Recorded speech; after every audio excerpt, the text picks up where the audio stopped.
I have always had an interest in the paranormal. And when I was a kid, I had a few terrifying experiences when we lived in a townhouse in the south end of town.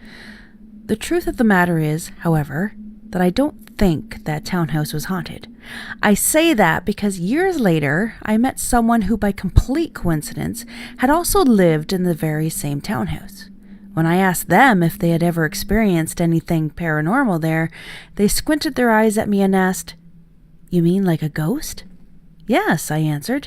They blinked and said, "No, never." And I never heard any talk about it the whole time we lived there, which was about 10 years. No, I do not believe the house was haunted. I believe it may have been me. When I say that, I do not mean that I believe myself to be haunted. No, far from it. I mean that I think certain members of the spirit world had my number and had gotten gist of what I would grow up to do. They knew long before I did that I would not outgrow my interest in the paranormal, and that I would go on to study it, investigate it, and learn all I could about house clearings and the negative side of the spirit world. They knew I had a calling, and my calling was to go up against them. So, of course, it comes as no surprise that they would show up every so often and try to scare the shit out of me when I was a child. There were several experiences in that home, but there is one in particular that stands out the most terrifying of them all, and I will share it with you now. Even today, when I speak of this, I still get goosebumps. I have forgotten the time of year this experience happened in, but that is beside the point anyhow. But I do remember that it did happen during the middle of the night, like most experiences like these do. The upstairs of our townhouse had 3 bedrooms and a bathroom. At the top of the staircase was a broom closet. Beside that was my mom's bedroom at the back of the house. Beside her bedroom, looking left, was the bathroom, followed by my brother's room, and then at the very end of the hall was my bedroom. I was the furthest from the staircase and the furthest from the bathroom. My mom's room and my room faced each other from the opposite end of the hallway. In between us was my brother. In order to get to the bathroom, I would have to pass my brother's room, but stop short of my mom's room. In order to get to the staircase, I would have to pass by all the rooms. From the doorway of the bathroom, you faced the staircase from the side. So if someone were coming up the stairs, you would see them from their left side as they climbed the stairs. Most children are afraid of the dark, and you would probably expect that I would say I was no different. Yes, I was cautious of the dark, but I don't ever remember being afraid of it. That is, up until that night. On that night, I awoke in the middle of the night with the urge to go to the bathroom. Normally, I would have just got up, walked to the bathroom in the dark, then returned to bed. But on this night, something just felt off. It was as though the entire house had lost all sound. The air just seemed stale and thick and heavy, and it was eerily still and quiet. No sound of a ticking clock, no breathing or snoring coming from the other 2 rooms. No sounds from our 2 cats. The only thing in that moment making any sort of noise was the noise my bladder was making, letting my brain know that it was full. But I stayed in bed and waited, hoping that whatever I was feeling would subside and I would feel safe again. Sadly, it didn't. And sadly, my urge to pee didn't lighten either. I probably considered wetting my bed, but I hadn't wet my bed in years, and I knew my mom would be upset if I did that. And I knew my bladder wouldn't wait until morning. I had to face the inevitable. I had to leave my room, walk down the dark hall, and use the toilet. Might as well get this over with. As I sat up, the sound of me sliding along my bed sheets and the slight creak the bed made was a bit of a relief as it seemed to pierce the eerie silence. My bare feet touched the cold tiled floor, but before I stood up, I did something I usually didn't do. I reached over and turned my bedside lamp on.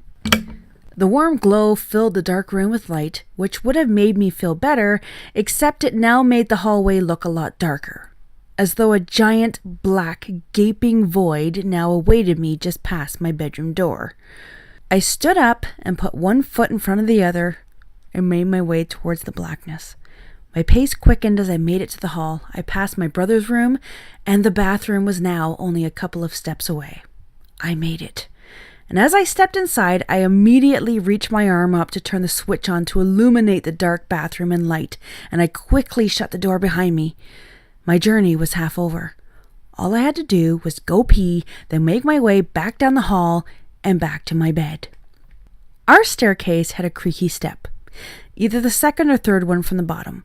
When weight was put on it, it would make like a pop sound, followed by a long creak. But it would only do this under a certain weight. Our cats, for example, weren't heavy enough to make the stair pop. As I sat down on the toilet, I heard the pop, creak, but followed by nothing else. No other sound of footsteps followed the pop and the creak. When I finished peeing, I continued to sit on the toilet with my underwear around my ankles, listening.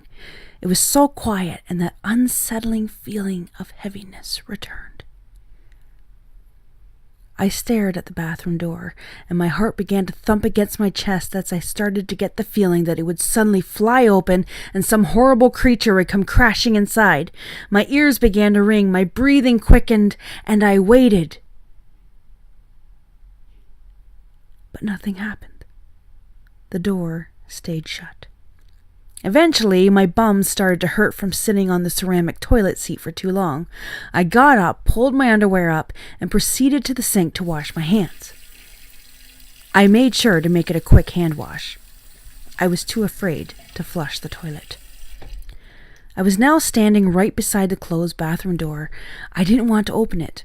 I knew that opening it would mean that I would have to turn out the bathroom light and walk out into the darkness. My heart was still thumping against my chest. My ears were still ringing. All of my senses at this point seemed to be on high alert. I didn't understand what was going on. I was afraid, but I didn't seem to know why. I probably considered sleeping in the bathtub at this point. My hand reached for the door handle. I turned it, the door clicked, and I opened the door. Darkness and silence. But other than that, nothing. I clicked off the bathroom light and proceeded out into the hall, and that is when I noticed that the lamp I had left on in my bedroom was off. Now, I was really terrified. It was also then that I realized my nose was cold. That led me to the realization that all of me was cold. My mom's room was straight to my left. I could just run in there and sleep in her room for the night. No, I couldn't do that. She would have sent me right back to my room. As I put one foot in front of the other to make the trek down the hall to my room, I remembered what we used to sing in my grade 1 class. Jesus loves me. So I began to hum that. Then I began to sing the words in a very shaky voice. Tears began to well up in my eyes, but I kept singing in a very small voice. Pop! Creak. I opened my mouth to scream, but nothing came out. Someone or something was now walking up the stairs. Was it my mom? Was it my brother? Was it a murderer that had broken into our house? I could stand there in the dark and find out who was coming up the stairs, but suddenly my fight or flight instinct kicked into overdrive. I bolted the last remaining steps into my bedroom, flung myself onto my bed, and covered myself in my sheets up to my chin. No, I didn't cover my head.